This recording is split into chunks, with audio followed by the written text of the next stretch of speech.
Friends गाड़ी मु चलाऊँगी से मत ही सफा करा पड़ो। ये माँ पुओ तीन जन जाक वीआईपी ये तीन जन आग गाड़ी बस पड़े कि सफा कले ना। मु रंजन आउ गोटे मिनी ब्लॉग रे आपण मानक स्वागत करुच्ची। अचानक आम बाहरिलु गायत्री जेहेतु गाइनिंग प्रोब्लेम थिला तार गोटे ट्यूब कढ़ा जाइए तार 6 मास चेकअप थिला ए मास हूँ लास्ट चेकअप। गाड़ी पोछापी मुझे कपड़ा देली किंतु से कहीं गाड़ी पोछिले सीधा जाई गाड़ी भितर बसीगले कारण मु गाड़ी चलाऊँगी माने मत ही पोछा पड़ो।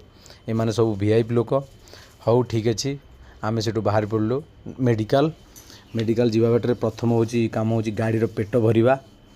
गाड़ी आम पेट भरवाई पेट्रोल पंप चलीगलु पेट्रोल भरिलु। पेट्रोल हिमाचल प्रदेश में 101 टंका अच्छी ओडिशा रे केते अच्छी कमेंट करूँ सांग मैंने आपण मैंने।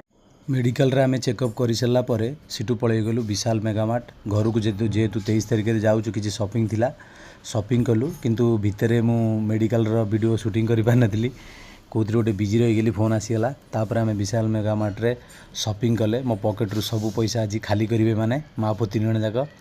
तापर आम शॉपिंग कर सारापर सेठू घर को फेलु संध्या हो जाता 7टा 7:30। जदि आम वीडियो भल लगुच फ्रेंड्स गोटे लाइक कमेंट शेयर निश्चिंत करदेवे।